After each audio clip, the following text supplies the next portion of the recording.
How do you build massive recurring revenue? That is the theme of today's show. And recap, this is sort of based off the interview that I did with John Meese.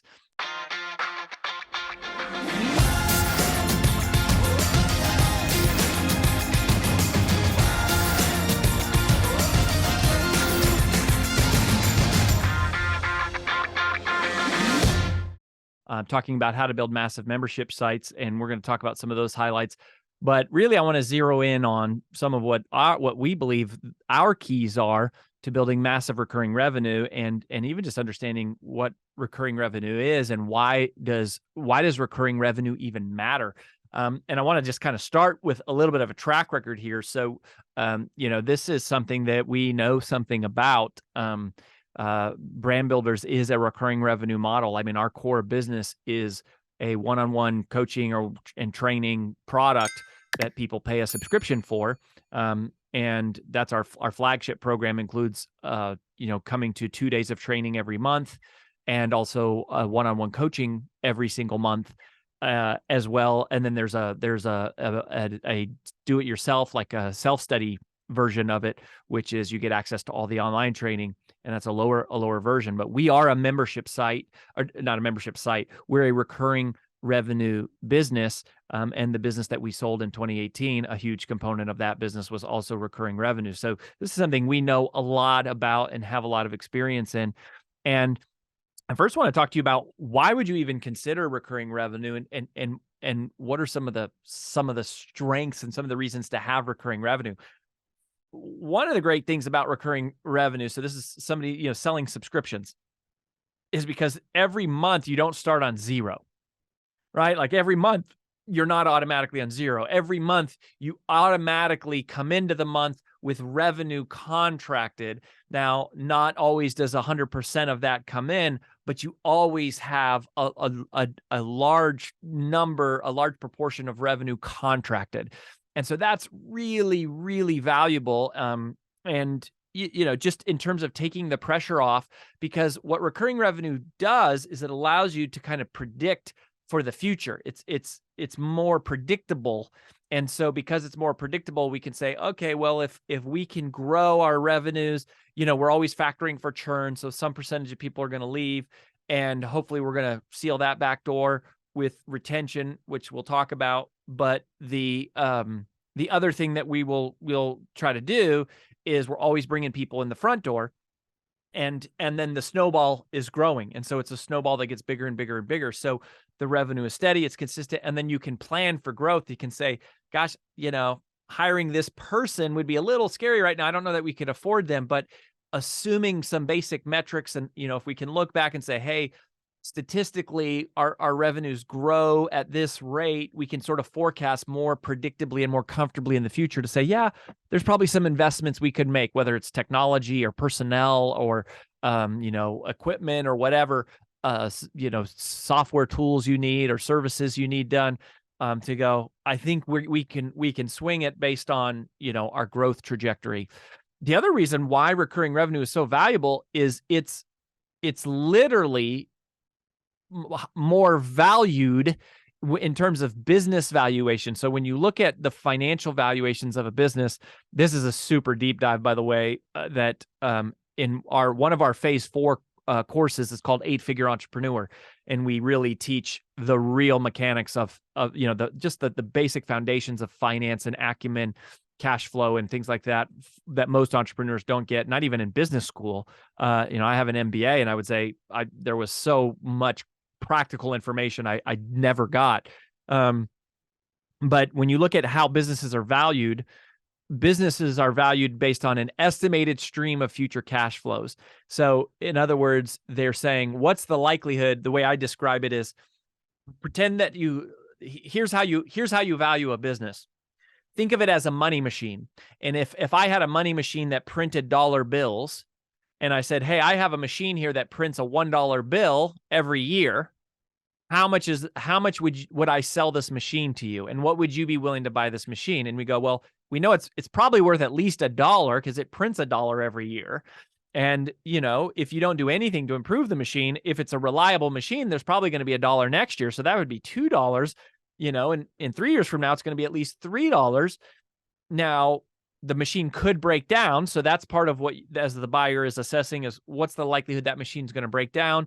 Or a strategic buyer is somebody who says, I know how to take $1 machines and I can turn them into machines that print $1 every month. I have some expertise or some skill or some people on my team who can take that machine and make it print more either $1 bills faster, or can print dollar bills that are not $1, but $5 or $10 or $50. And so that's how businesses are valued. It's like, what's the reliability of the revenue coming in the future, and saying, I'm willing to, when someone values a business and buys a business, they're saying, I'm going to basically buy 3 years of your future cash flow now, and assuming I'm going to take the risk of this machine I'm buying from you, it's going to take me 3 years to earn my money back. But then after that, I will make more money, or because I believe that I can pay you 3 years worth of earnings for your machine now, and I think I can increase the productivity of that machine. And that's effectively right there is how businesses are valued, which they really overcomplicate in a lot of academic institutions and schools, and just people don't understand it in general. Well, so then why is recurring revenue valuable? Because recurring revenue is predictable. And as predictability goes up, the valuation of the business goes up, because the likelihood of those cash flows being there every single month goes up when it's already contracted, versus when I have to go out and sell a whole new bunch of customers. So recurring revenue companies have higher values. They're literally worth more because they're more consistent, and the revenue's more consistent and more predictable. And if you look at SaaS companies, software companies, a lot of times those companies are valued based on a multiple of their revenue, whereas most companies are valued on a multiple of their profits. And so it becomes highly valuable when you have recurring revenue, because it's enticing to a potential buyer. So the demand for that money machine, i.e. a business, is higher. So those are some of the reasons to do recurring revenue. One of the other reasons why we love recurring revenue, and here's a good way. So in our phase 1, course 1, which is called Finding Your Brand DNA, one of the things we help people do is figure out what their primary business model should be. Your primary business model is that the revenue stream to which all others are subservient to that one. And we talk about when you should choose a course versus when you should choose a membership site.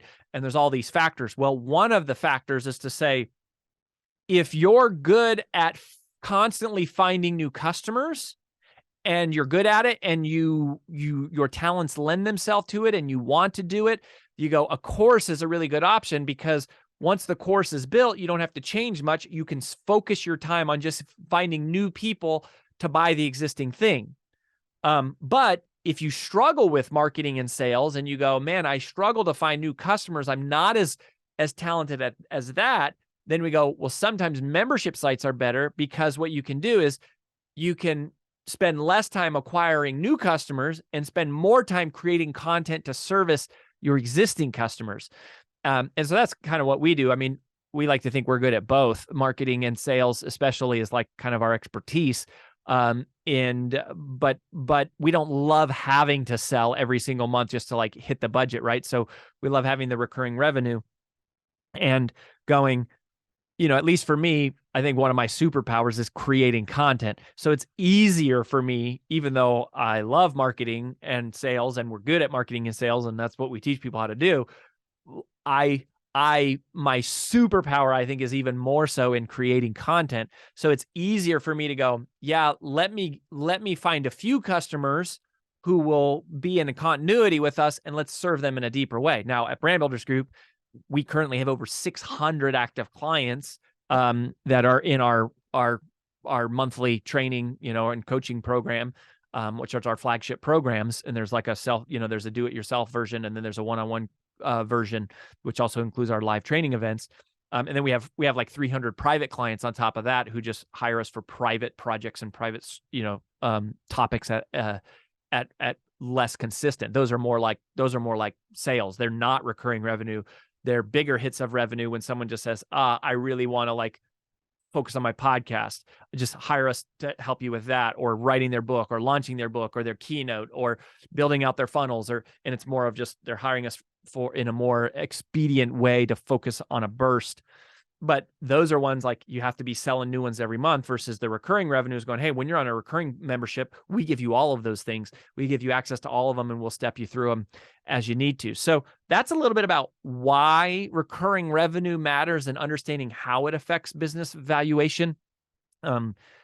Again, if you look at the difference between a company valued on revenue versus a company valued on profit, most companies are valued on profit or EBITDA, earnings before interest, taxes, depreciation, and amortization, which basically just means profit, which is, to use my money machine analogy, which by the way is an analogy I came up with of just thinking about a business just as a simple money printing machine to go, okay, $1, if my money machine prints $1 every year, that's the profit that's the final output. But in most companies, depending on a whole number of factors, but let's say you were getting just a 5 multiple, meaning if someone were to pay you a 5 multiple, that means a buyer is going to basically come in and say, I'm going to pay you 5 years worth of profits, 5 years worth of future profits today to buy your money machine. So I'm going to, if you have $1 in profit, I'm going to pay you $5. I'm a multiple of 5. I'm going to give you $5 today,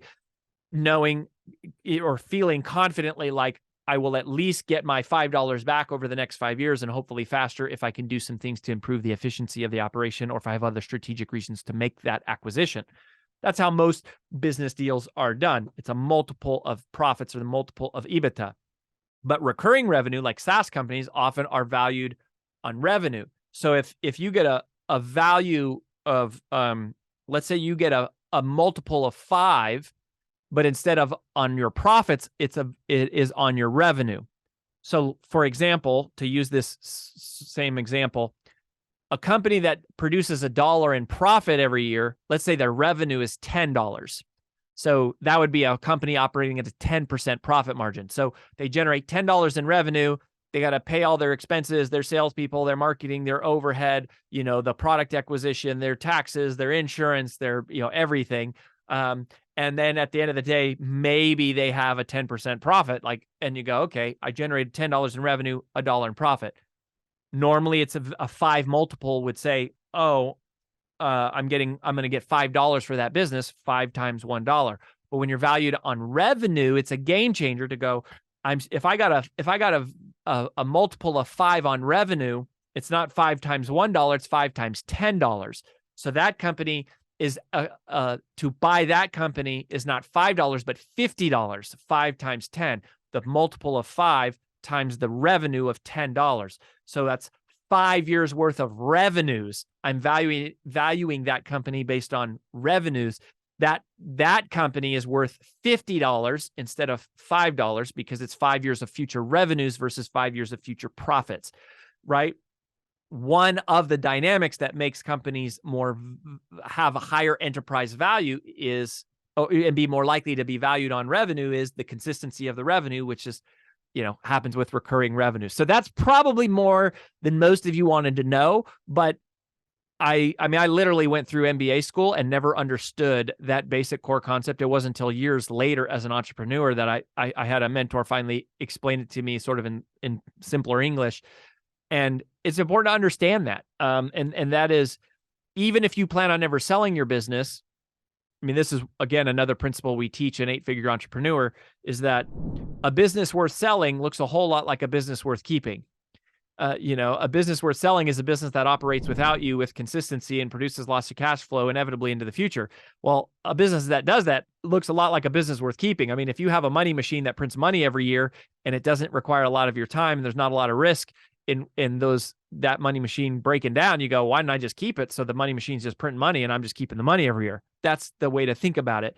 Recurring revenue increases consistency, thereby reduces volatility or reduces risk, thereby increasing the valuation of that business, whether you sell it or you keep it. So high level, that's why recurring revenue is such a good idea. Now, how do you create great recurring revenue?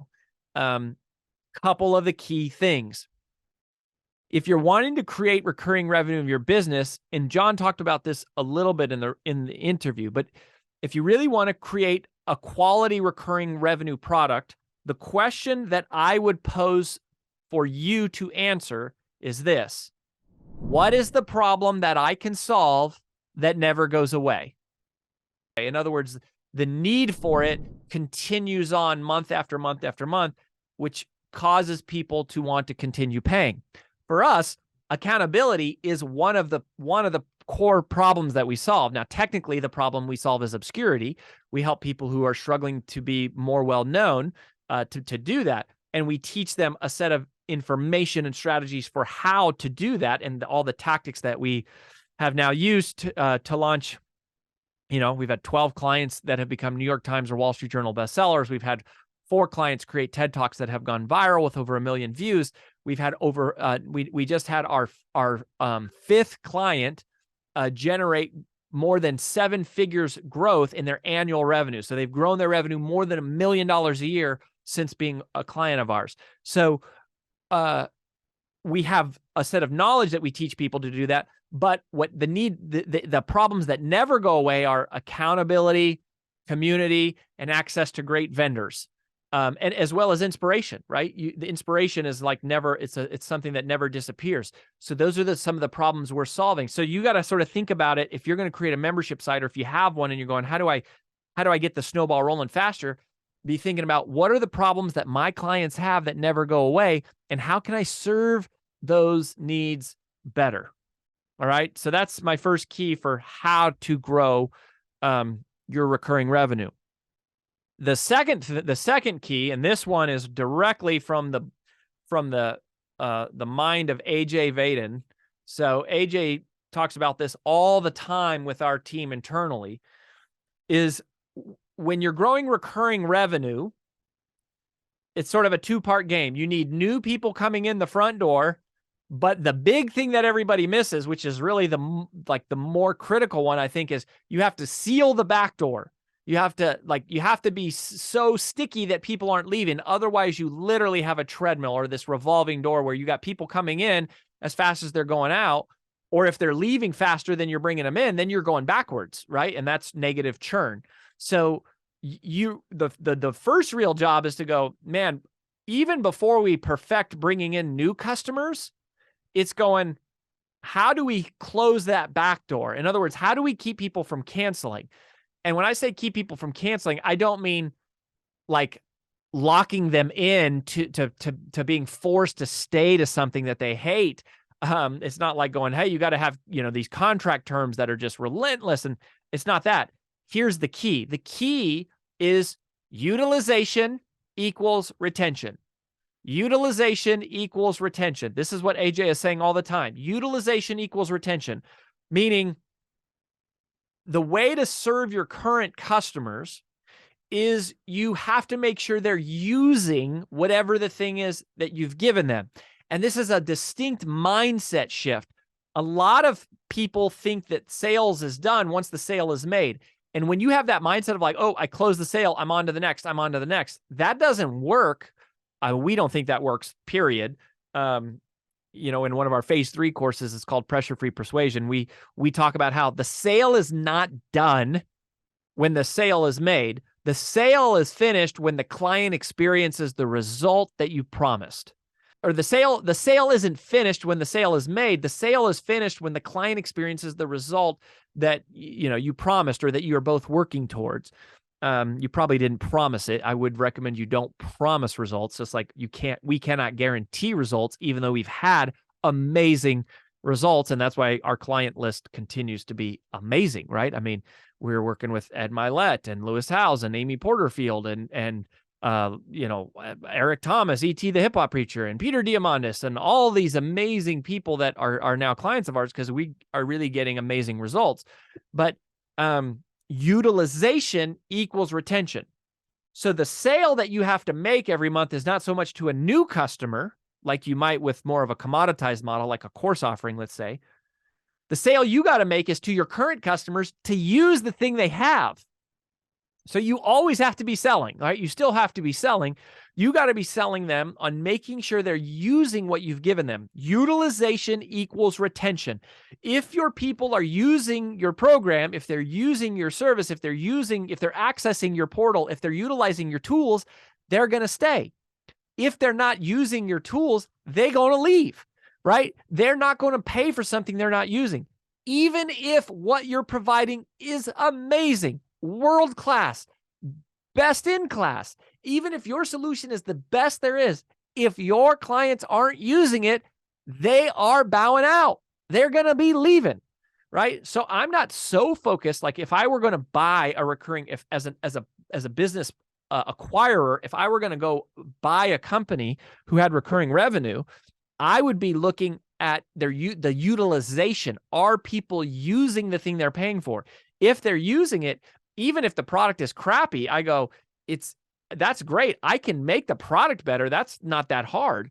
But if people aren't using it, then I go, you just got a bunch of people paying for something here that are, it's a parking lot that no one is using, and going, that's not going to, long-term, that's not going to work. We got to get people using the thing. So utilization equals retention. And there's a couple key things here for how to increase your utilization. So first of all, you got to have a journey. You need to have a map. You need to have a visual that outlines what the process looks like. For those of you that are listening that are members, in Captivating Content, which is our phase 1 course 2 program, that's what we help you do. We help you extrapolate your unique expertise and experience into a proprietary methodology, a body of work, a visual journey of illustrations and frameworks and flowcharts and chart and tables that show this is the process.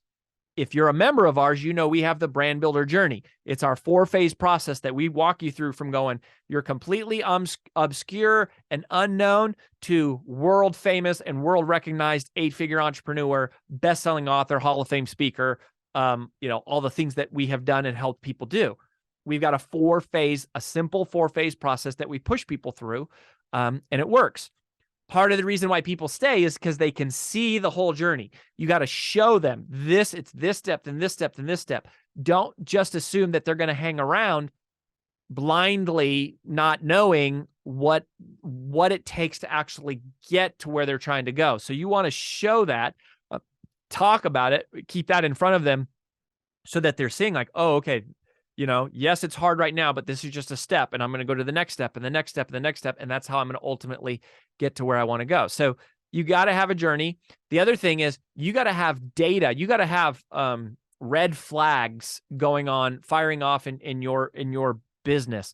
Meaning if somebody's not using your stuff, you need to have dashboards and tools or reports or people who are monitoring that, who send up an alert to say, hey, this is, and at Brand Builders Group, I'll just tell you transparently, we have something called an at-risk report where we're looking at all of the people who haven't been doing a certain number of activities. So in our case, they haven't logged into a portal in a certain number of days. They haven't been to a course, been to one of our live events in a certain number of days. They haven't showed up for one of their one-on-one calls in a certain number of days. They haven't, been inside of our Facebook community, our private Facebook community in a certain number of days. And so because part of what we're providing, part of what they're paying for us, frankly, is accountability and inspiration. And this is how we track that, is go like, hey, you're not showing up. Like, you're not doing the work. Like, if you're not coming, you're not doing the work, which means you're not getting the results, which means even though it's not our fault that you're not getting the result, the fact of the matter is you're not getting the result, which means you're not going to keep paying. So even if everything we do is perfect, if they're not using it, it doesn't matter. They're going to cancel. So we have to set up triggers and, red flags and this at-risk report of all of these things. And we're using automation tools to do this. And we're using some of it's manual reporting. Some of it is customer surveys. Some of it is manual outreach and check-ins, like, to constantly go make sure people are using this.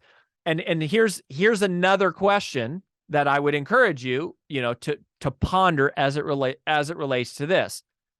Ask yourself this question: how can I serve my current audience in a deeper way?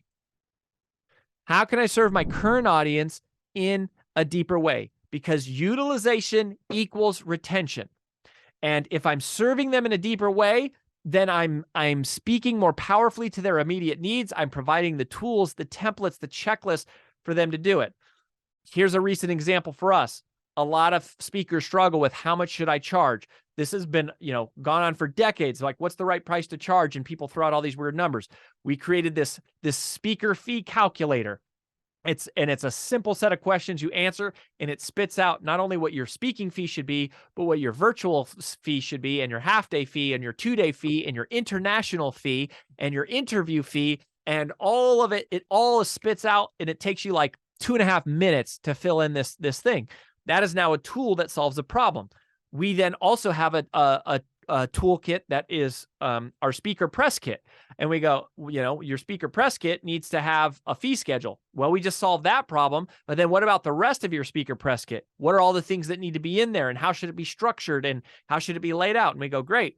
One of our incentives for people when they sign up, I think if they sign up and pay for a year in advance, is we give them the template that we actually use for our own speaker press kits. And then you can like model off of it, and you can just build it, boom, up and running. So everything that we've been doing at Brand Builders Group for the last few years has been basically creating the education and all the educational resources. Now we're moving much more aggressively and assertively into how do we give people tools and templates and checklists to help them execute and implement what they're learning faster. And internally, our team is going, how are we monitoring utilization? Because utilization equals retention. Utilization equals retention. So that's the second thing you really got to do. Now, the third thing is you got to keep people coming in the front door. You got to keep people always coming in the front door. And it's just, sales solves all problems, right? Like if we can figure out how to constantly generate new sales, then we're going to always have cash flow coming in that we can use to solve other problems or to hire people who can solve problems. The question is, do you have a consistent engine for driving new leads and new customers into your business? Think about that. Just think about that question to yourself for a second.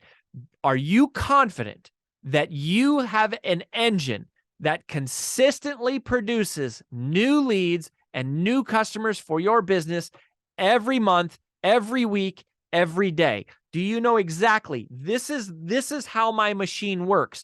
We do this, and then this happens, and then this happens, and then this happens, and that brings somebody who finds us here, and then they do this, and then they do this, and then they become a customer, and then they stay because they're utilizing the program.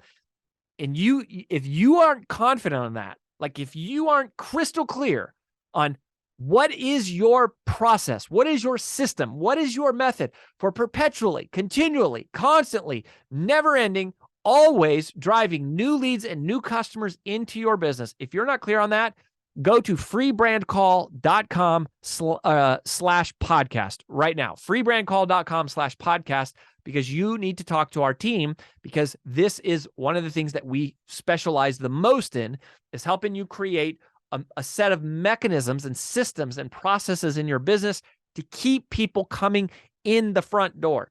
They've got to be coming in the front door because they're always going to leave out the back, no matter how good your program is, and no matter how much you focus on retention, which, as I just said, utilization equals retention. So we want to close that back door.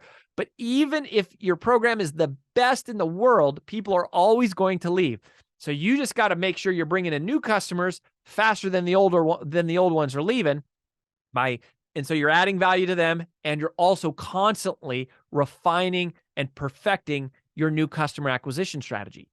If you don't feel confident, or you're not clear on how you get new customers and new leads on a regular, consistent basis, you need to talk to us. I mean, I'm serious. Just go to freebrandcall.com/podcast, fill out the form, and talk to someone on our team, because this is what we specialize in, and this is why we're doing it, right? And I don't know how to say this without sounding like a total jerk, but like, we just launched another 7-figure business inside of Brand Builders Group in like the last year.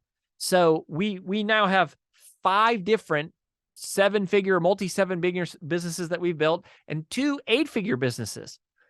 And it's by following the same principles. All of these principles are very straightforward. They're not easy, but they are simple, and they do work if you follow the system. So that's why we're here. We'd love to talk to you. If you're not ready for that, hey, share this episode with somebody who needs to hear it. Obviously, anything you can do to leave reviews helps us tremendously, but also helps new listeners. So, rate and review and help us that way.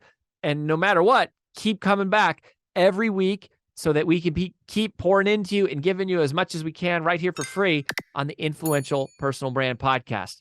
That's all we got today for how to build massive recurring revenue. We'll catch you next time. We love you. Bye-bye.